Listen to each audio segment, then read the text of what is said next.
It's that time again. It's that time again. It's that time again, guys. Oh, you probably think I'm talking about Christmas, right?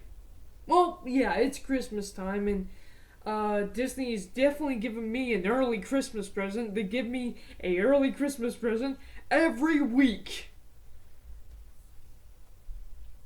It's that time again. The Mandalorian Season 2, Episode 6 is what we are going to be talking about in today's video, guys. Spoilers. Okay, spoilers. And boy, I just know for a fact that this video is going to be really, really long. I apologize for that, but I have a lot I want to talk about in this episode. So I'm probably just going to ramble. I'm probably just going to ramble on and on and on about this episode. And if you guys want to hear my entire thoughts, hopefully you guys don't mind the super silly long video, because this is going to be super long. Apologize for that. But again, spoilers. If you guys haven't watched Season 2, Episode 6, go and watch it. You guys don't want to be spoiled. You guys don't want to be spoiled. This was such a great episode. Okay, I'm going to count down from 5. And those who haven't seen the show, better go and watch it. 5, 4, 3, 2, 1. Okay. Boba Fett, man. Boba Fett is back. Boba Fett is back in this episode. Okay, so I have a lot to say about Boba Fett being in The Mandalorian. Okay? Let's go ahead and start with that. First off, Boba Fett, he's never been my favorite character, personally. I really do like him. I mean, here's the thing with all the Star Wars characters, right? I mean, even with my absolute favorite, Darth Vader, with the Santa Claus hat, just like me. Even with my favorite Darth Vader, they just look fantastic, and then the story comes later. You know? If it wasn't for the fact that Darth Vader looked so cool in the first one, we would have never gotten that great of a story out of the character Anakin Skywalker, right? Same thing with Boba Fett. Hey, same thing with Darth Maul. And you know what? I'm going to be honest with you.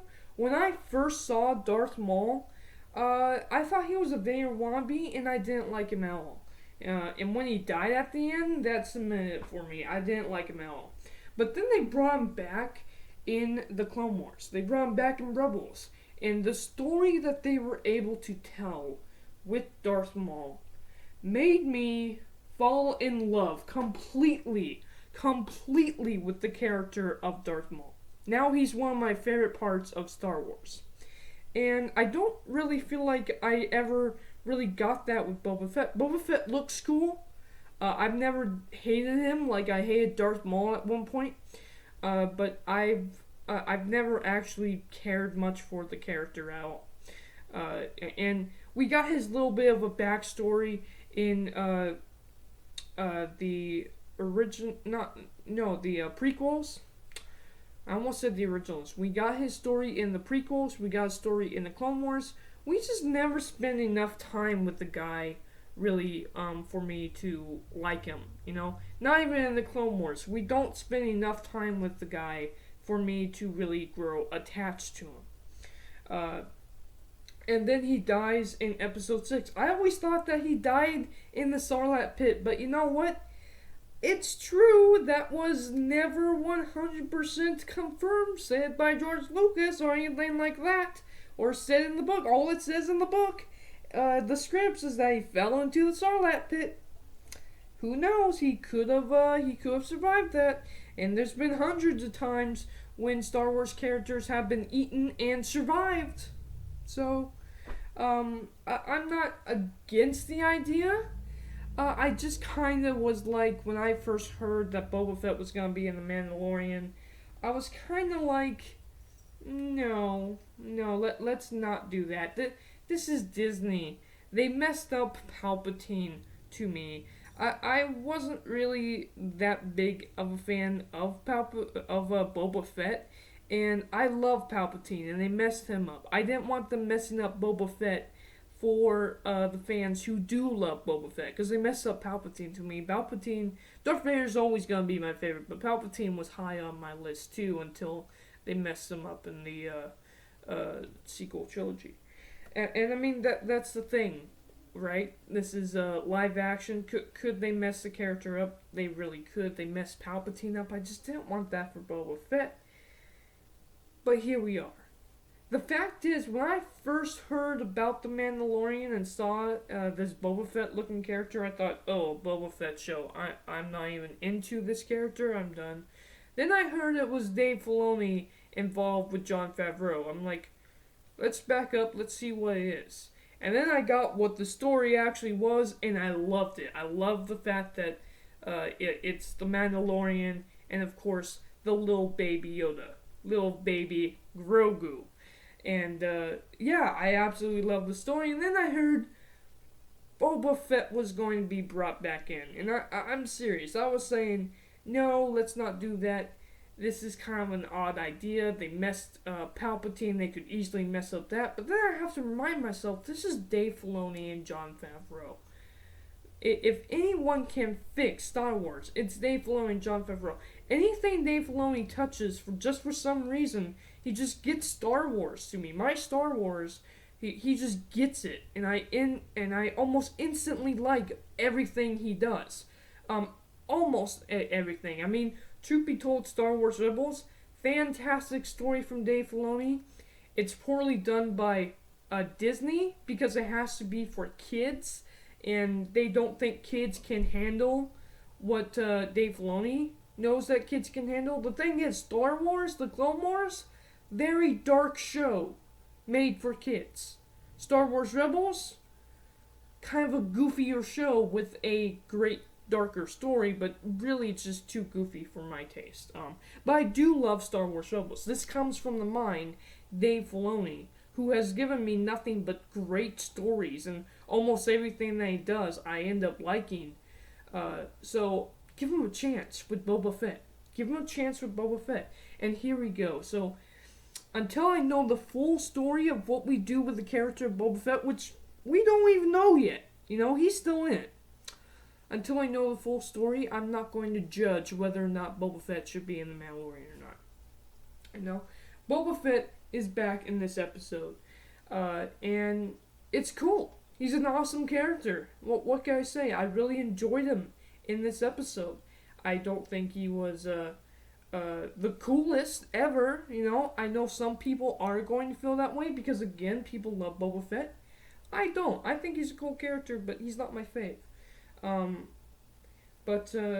You know, there was this character in the Clone Wars called Cad Bane. And Cad Bane was supposed to be the notorious greatest bounty hunter of them all before Boba Fett. And Boba Fett was supposed to shoe him and kill him in the Clone Wars, and we never got to see that. Hopefully we get to see that in the Clone Wars spin-off called The Bad Batch. Maybe we'll see Boba Fett in that.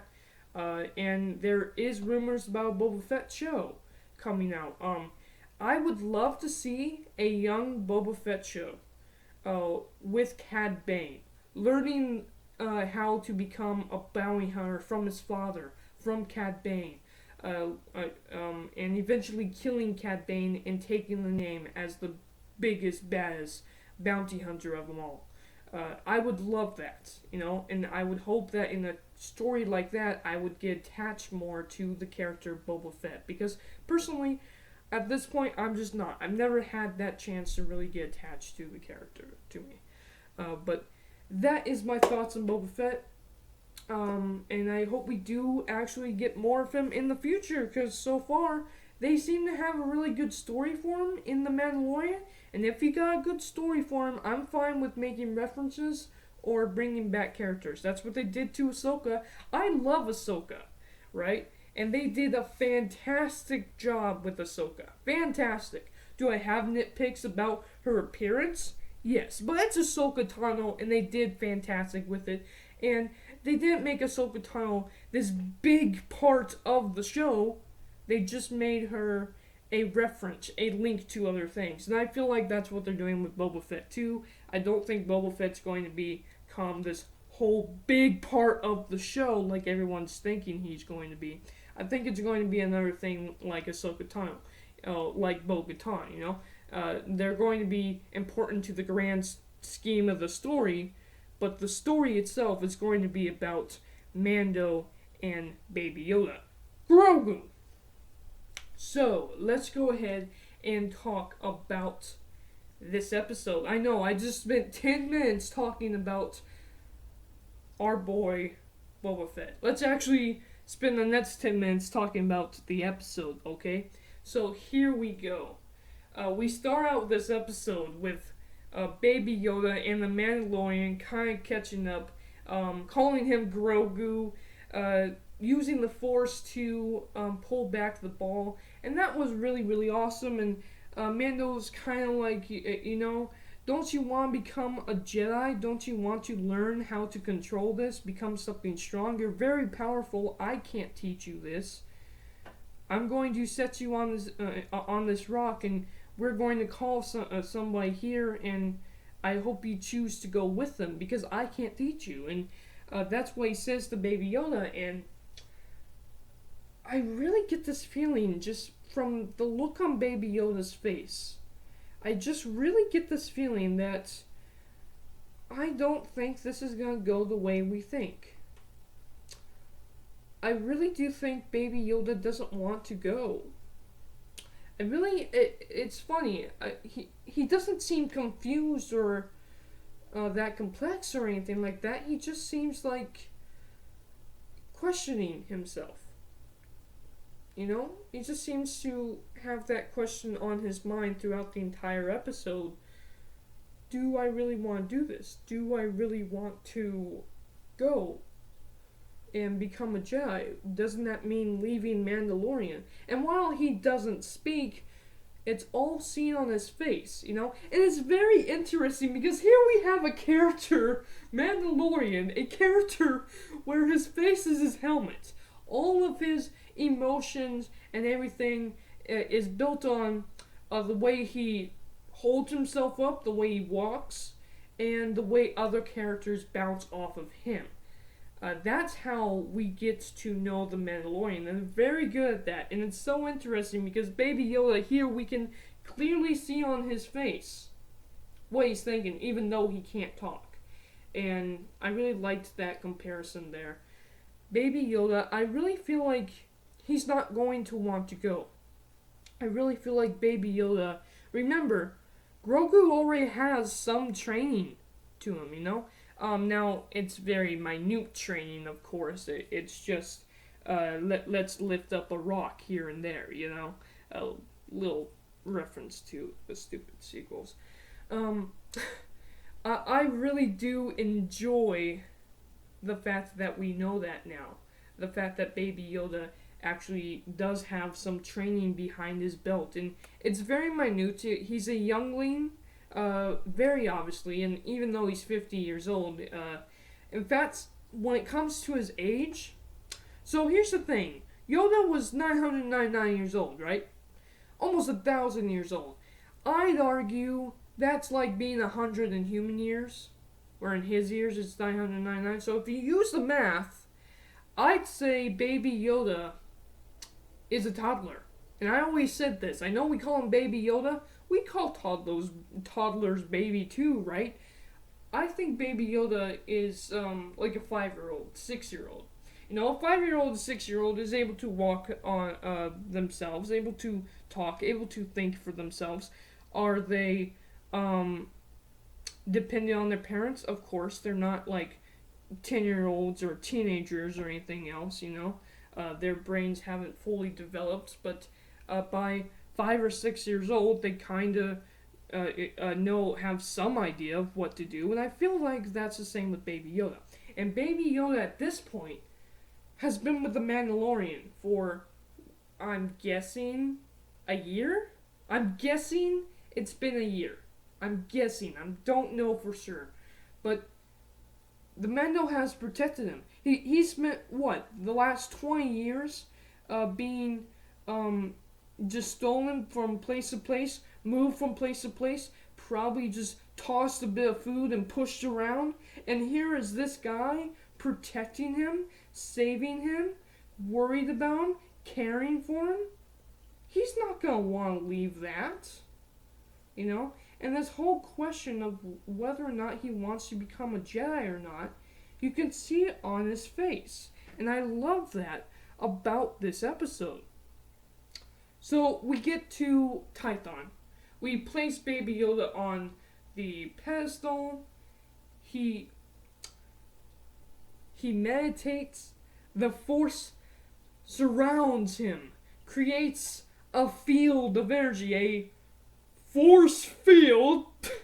I don't know what else to call it, but it creates like a force field that surrounds him as he connects with the universe, as he calls out to hopefully a Jedi. I still think this could one day link to Luke. I think in season 3 we could see Luke Skywalker. I could be wrong, but I think we could see Luke Skywalker in season 3. But the biggest thing is what happens at the end of the episode, right? So let's talk about that. We got Boba Fett that shows up, wanting his armor back. He's not working for the Empire. I thought he'd be working for the Empire. No, he's on his own. He's got his own stuff to deal with. He just wants his armor back. And he's also got a partner. Remember that lady from season 1? I don't remember her name. That sharpshooter that Mando went after with that wacko kid that ended up being stupid and betraying Mando, and we thought that one character was dead. No, Boba saved her, and now she's working with Boba. All he wants is his armor back, and they're making a deal to not kill the kid. We don't need to spread blood. All we want is the armor back. So let's just do it. Let's just give me my armor back. I walk away. We don't have to fight here. And Mando's like, but the armor belongs to Mandalorian. You're not Mandalorian. But then, in the midst of all this, the Empire comes down. Moff Gideon's forces come down, dude. We got stormtroopers and we got Boba Fett knocking out stormtroopers, killing stormtroopers, man. Awesome. It was absolutely awesome. As well as Mando, as well as that other character with Boba Fett. I mean, it was absolutely awesome. As Mando is trying to get Baby Yoda to snap out of it, he's not snapping out of it. He's still stuck in that force-sensitive nonsense, right? It's awesome. And then, when the stormtroopers are obviously showing that they are not going to win this, and Boba Fett even shoots down both ships with one rocket. He was actually aiming just for one ship. Both ships went completely down. that was absolutely great. That was absolutely great when the ships full of stormtrooper transports came down and they got both blown up by Boba Fett. That was awesome.